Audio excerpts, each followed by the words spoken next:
Ruang bercakap.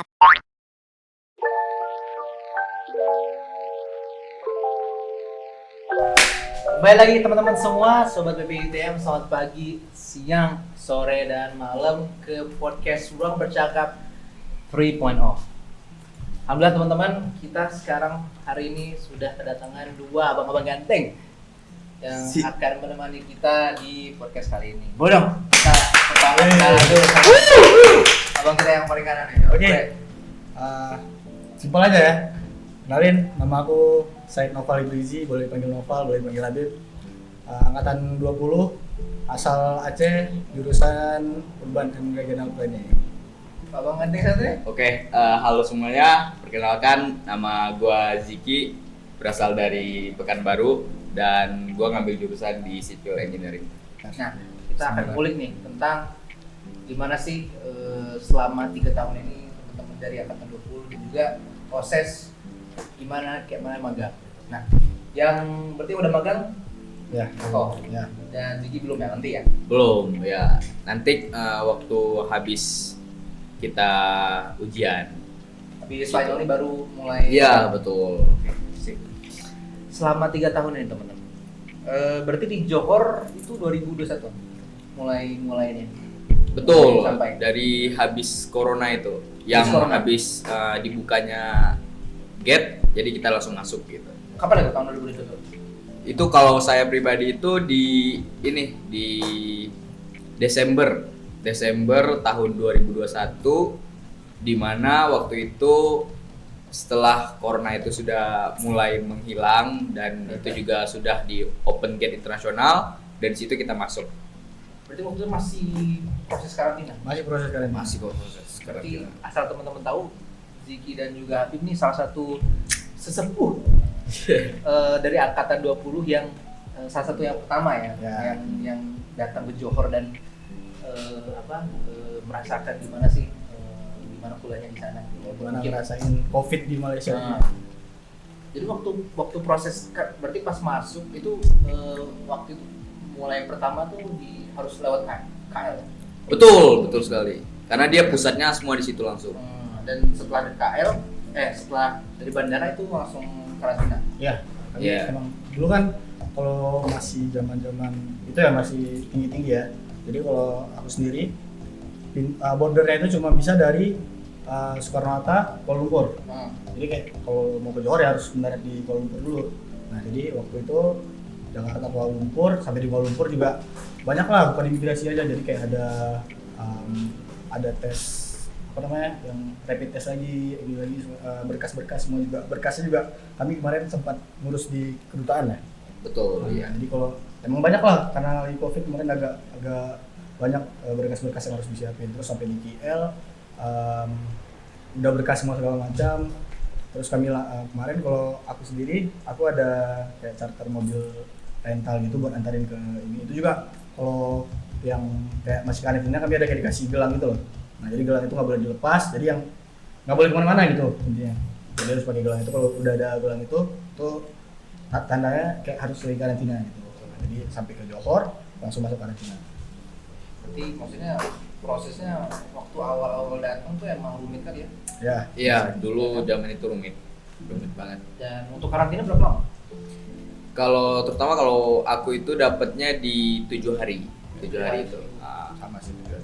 7 hari. Dan benar-benar harus di dalam kamar. Betul, benar-benar harus di dalam kamar, kita tidak boleh keluar gitu kan. Jadi memang kalau di sini prosedurnya sangat ketat terkait karantina itu sendiri gitu.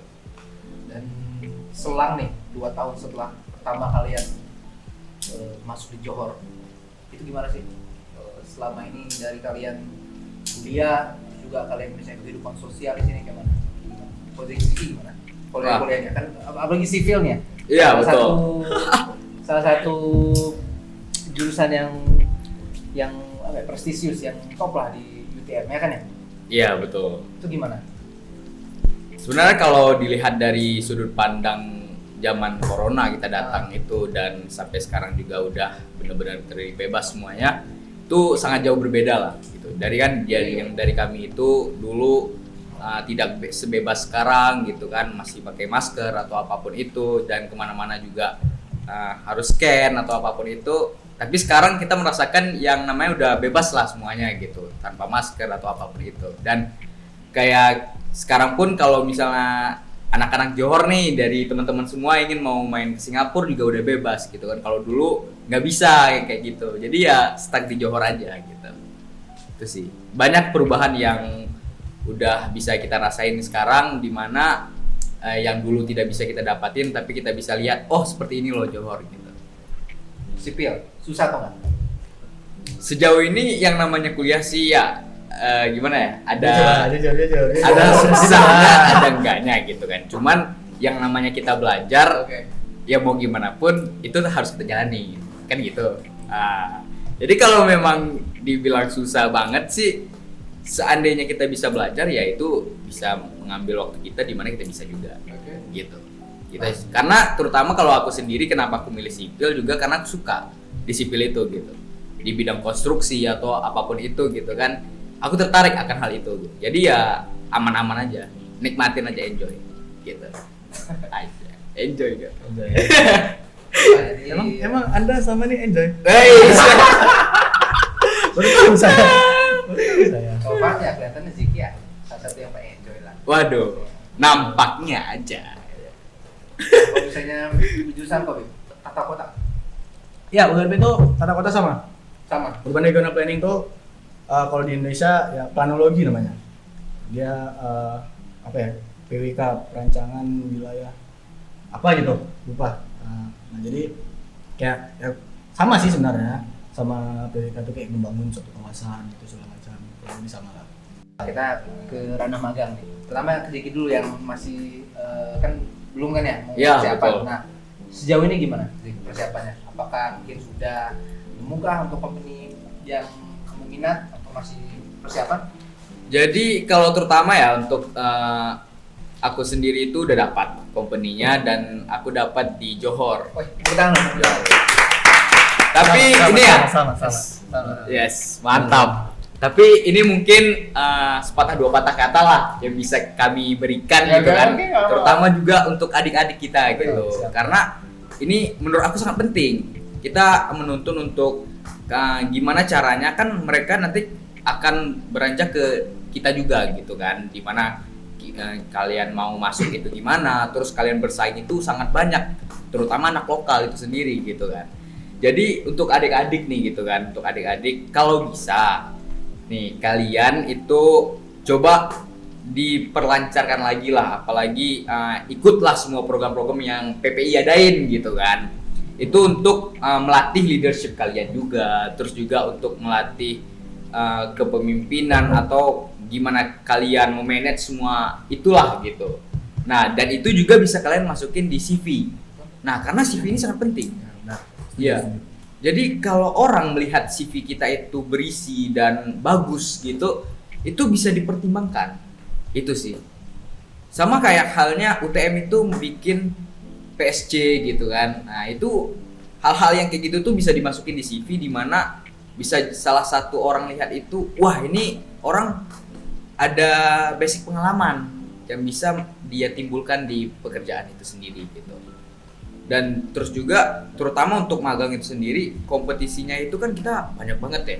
Terutama kita walaupun dari Indonesia, kita anak lokal kita lawan, terus juga anak internasional lain gitu kan. Jadi hal-hal yang kayak gitu tuh kita harus beda dari yang lain lah gitu kalau dibilang.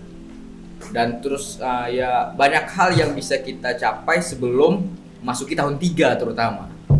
Ya, dan jadi tahun-tahun 2, tahun 1 itu kan masih di mana tahun kita bilang, wah ini gue main-main banyak nih gitu. Waktu main gue banyak gitu kan. Saya juga. Iya, kami dulu kayak gitu. Saya Jadi juga. waktu-waktu main kita banyak gitu, masih banyak. Kita bisa Ya, jelajah, kita bisa kemana-mana gitu kan. Dan itu bisa juga kita ambil pengalaman-pengalaman itu gitu. Kayak kita cari tahu company-company apa yang ada di Johor atau company apa yang di KL gitu. Jadi kembali ke kita aja gitu. Jadi sebisa mungkin kita berpartisipasi kalaupun itu ada event-event atau kita memanage lah semua hal yang bisa kita manage gitu aja. Gitu Mungkin sih. juga ya, selain misalnya dari segi kita ngikutin kelas dan juga dari segi akademik, di luar itu mau itu organisasi atau Iya, betul program, banget. apalagi yang relevan dengan jurusan yang kita Iya, mau. betul banget. Oke. Kan sekarang Ziki masih persiapan. Nah, untuk yang udah berpengalaman ya, Dia udah dapat gaji nih ya. Jangan di-spill aja. Wih. yang udah ngerasain.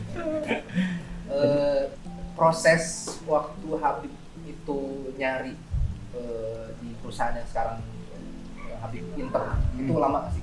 Ribet nggak waktu itu? Kalau dibilang satu-satu ya, sebenarnya kalau dibilang ribet nih, sebenarnya nggak ribet.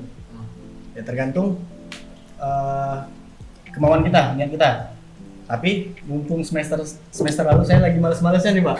Jadi agak tidak peduli sedikit nih. Nah, jadi pas semester 5 kemarin itu ya namanya anak kuliah ya. Jadi tahu lah ya agak males-males Lagi aja lah. main-main, Nah, ya. Masih mode tahun 1 tahun lagi 2. lagi zaman- Apalagi kan lagi baru zaman kesini jenuh tuh. gitu Karena kan. aku pas semester 4 tuh lagi ambis banget tuh, Pak. Dari semester 4 tuh lagi ambis, keluar nilai, oke nih aman. Di saatnya istirahat ya semester 6 semester 5. Semester 5 udah saatnya istirahat nih. Nah, istirahat. Kok malah keenakan istirahat nih masalahnya nih. Jadi lanjut terus istirahat nih. Nah, jadi dari awal semester itu semester 5 kami udah ini sih, maksudnya udah ada instruksi dari dosen-dosen kalau kalian udah boleh start nih cari perusahaan buat kalian magang segala macam itu buat karena kan kalau buat apply magang ini kita harus ada juga surat dari UTM gitu segala macam kan. Nah jadi waktu itu kalau aku sendiri aku agak terlambat sih bikinnya karena ya itu males-malesan tadi kan. Nah jadi aku bikinnya mungkin udah deket final gitulah. Nah, jadi di situ aku mulai cari. Jadi kalau dosen aku tuh dia kayak kami kan dibikin tuh grup WhatsApp angkatan aku yang bakal magang nih, bakal internship. Nah jadi di situ dosen kita bakal ngirimin mungkin nggak semua, cuman itu full tuh. Jadi kayak kalau di KL perusahaan yang urban planning yang terima magang gini, jadi di list tuh. Di situ ada emailnya, di situ ada ini segala macam, di Johor juga ada segala macam. Nah sebelumnya itu aku masih agak bingung nih, aku mau ambil magang di Indo atau magang di Malaysia. Terus aku kayak pikir panjang nih, soal di Indo aku lebih relax nih segala macam gini lebih, karena aku juga buat sampai detik ini aku masih mikirin karir aku di Indo. Habis di sini misalnya mulai di Indo kan. Nah, tapi di satu sisi juga aku mikir, tapi kenapa aku udah kuliah di Malaysia nih? Ya apa salahnya coba experience kerja di sini kan? Nah, jadi setelah aku berdebat dengan diri aku sendiri gitu, jadi aku mutusin buat ya udahlah, ambillah kesempatan magang di sini. Nah, di situ aku udah mulai cari-cari beberapa company gitu di KL, di Johor gitu kan, udah aku cari segala macam. Terus ada yang nerima, cuman aku lihat company-nya kayak nggak sesuai dengan bidang aku yang aku suka gitu. Jadi kan kalau urban planning ini dia ada urban design, public transport, ada tourism gitu kan banyak kan. Nah jadi pas kemarin tuh udah banyak ini, jadi ada tuh satu company dia under UTM juga, dia satu company under UTM namanya tuh Uniplan. Jadi Uniplan ini ada banyak lah anak-anak perusahaannya, salah satunya itu nama perusahaan aku TPRG, Tourism Planning Research Group. Nah jadi itu mereka mendalami dalam bidang pariwisata. Ya balik lagi maksudnya kan itu kayak mereka ngeplan kayak perusahaan konsultan itu, konsultan yang ngeplan tentang di bidang pariwisata. Dan itu juga aku lihat aku tertarik dari situ karena mereka itu lingkupnya bukan Malaysia, mereka lingkupnya dunia. Jadi lumayan besar lah kompetinya. Ngeri nggak? jadi kalau orang kantor aku nonton agak jadi gitulah. Jadi aku apply di situ. Jadi sama sih awalnya. Di situ juga kebanyakan ada dosen aku yang kerja di situ.